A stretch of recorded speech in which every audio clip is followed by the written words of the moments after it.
You probably know if Kenny, that what he was whispering is that BC before the game sent their starters out to half court to address our players and applaud them for the type of season they had and type of people they are. And I thought that is an incredible gesture. It doesn't surprise me coming from Boston College, but we so appreciate it. I thought it was a very professional performance tonight to get a win. I think after a certain period of time, we were emotionally drained. I mean, I know I was tearing up in the national anthem, so it was very emotionally draining for all of us, but we got through it, got a win, and now we move on. It's probably very good that we don't have a lot of time in between games, so we can continue to play basketball. Coach, if you could, the thought process to have Damian throw up that honorary tip, if you will, was that you, or what was behind that? It was me, but to be honest with you, I thought of it in 5 seconds. Kenny was trying to come up with ideas to honor him, and the first 23 I didn't like, so I just came up with that spontaneously.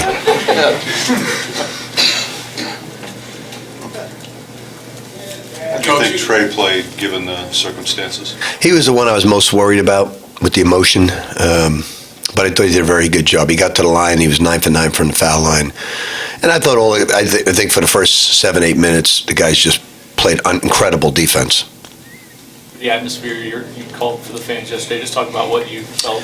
You know, it's the only thing we have is the fans right now. It's the only thing we can hang our hat on for these guys. And the fans, I knew they would do it. They've been great fans from first day I walked into this place. Coach, you guys have an opportunity sitting in second place right now in the ACC to go out and win the conference. Is that now the focus for the team? It is. I don't know if they would acknowledge it.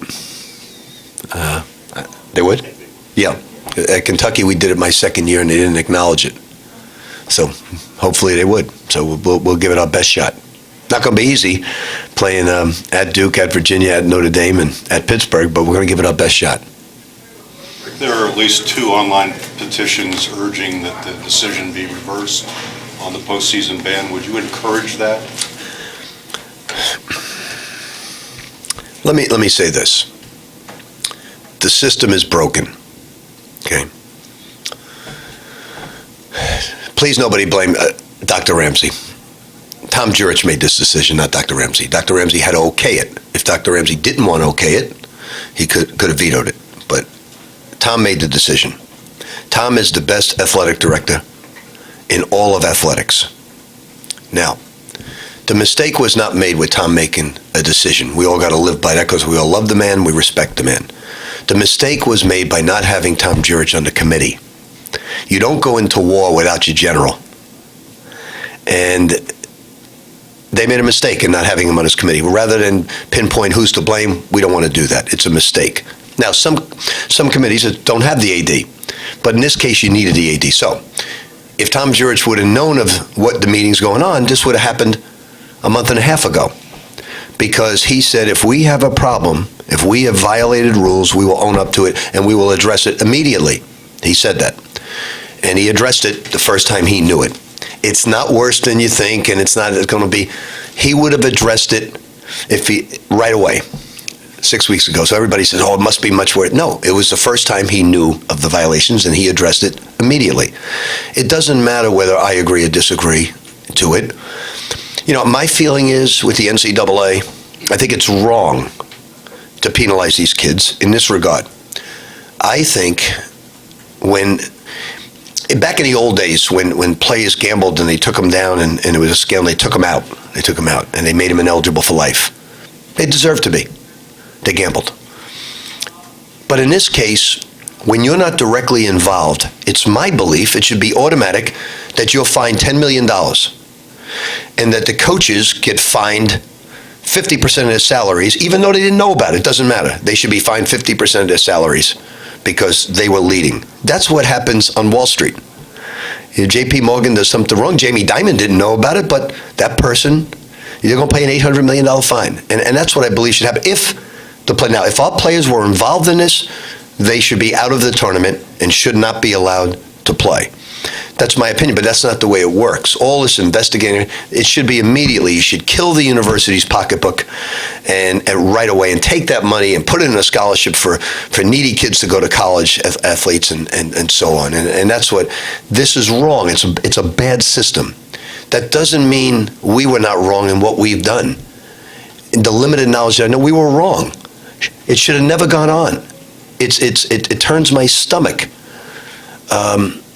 And I don't know, I've said it 100 times, I want to keep beating this, but I don't know why they did it. It doesn't make any sense to me. It makes no sense. And everybody who was involved hurt a lot of good people, a lot of fans. And it should never go, that should have never gone on. It did. And innocent people now will pay the price. So to answer you, we're going to support Tom in his decision, and we're going to support Dr. Ramsey for okaying his decision. I never go against Tom, because if he came to me and said, Coach, what do you think? Maybe you should come out of the matchup zone. I'd tell him where to go.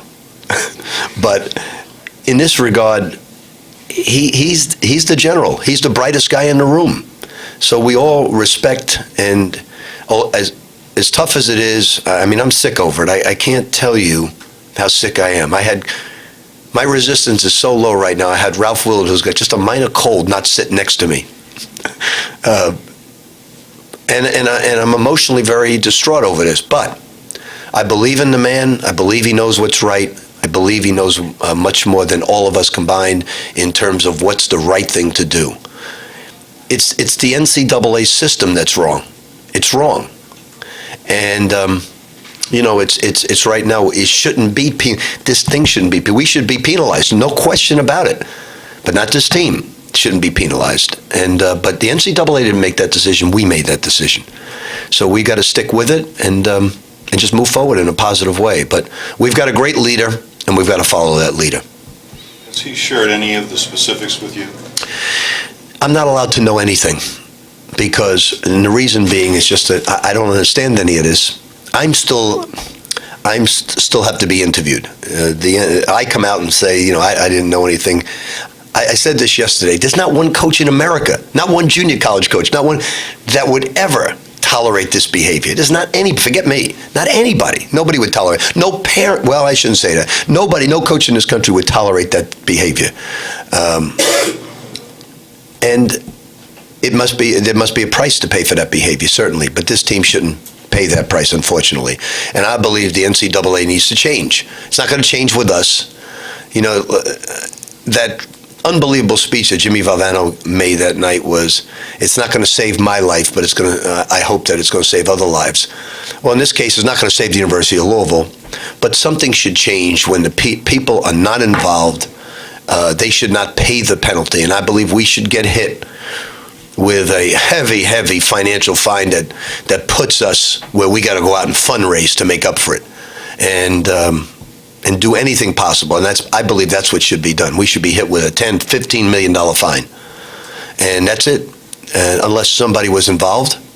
And I think that's what the NCAA should do down the road. It's not going to do it now, but they should start thinking about that. In hurting, where you really hurt a university is their wallet. Where you really hurt a coach is his wallet.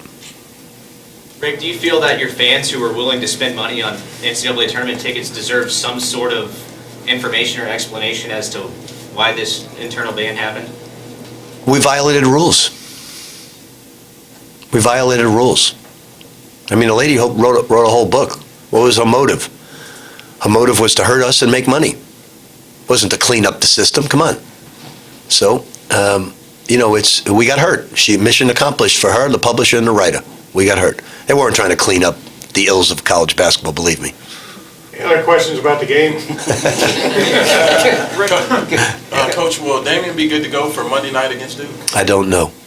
We're going to make sure he's 100% with this. And I'll end this speech by saying this. Look, sometimes I get on a soapbox and I say how much integrity this program has, and how it really is true. It really is true. It's tough to fathom. It's tough to fathom what went on, because you know how people say he had to know, and I get very upset at that, but I did the same thing to everybody around me, and I started getting paranoid. You had to know. How could you not know? I didn't know. I was over that dorm 100. I did not know. You had to know security. You had to know. No, I didn't. If they did it, they snuck. So it is, unfortunately, that type of situation. I became paranoid when it happened. So I don't get upset when I hear people say, well, he had to know, because I did the same thing myself with the people surrounding me. And grabbing managers and say, you had to see something. Why didn't you come to me? I had a kid, Logan Bauman, who's the most honorable man in the world. And you had to know something. You live. I never know. I grabbed my nephews. And you had to know. You live there. Uncle Rick, I didn't know a single thing. I never saw a single thing. So with that, I'll leave you with that thought. And it's unexplainable, undeniable sometimes. But my faith is in Tom Jurich. He is a great AD. Did he hurt us? More than you could ever imagine. Our fans suffering along with the players, more than ever. But we got to trust our leader. He leads us into good times. He leads us into bad times. We got to trust our leader. And as much as Dr. Ramsey's taking a lot of heat right now, please don't give him the heat. The man doesn't. He's taken enough heat from enough places. He doesn't need this heat, because he's done a lot of great things for our university. A lot of tremendous things for our university. Just getting off that highway and driving down that street and seeing the way that campus looks right now and all the things he's done for our university. Please, he doesn't deserve this. Thank you.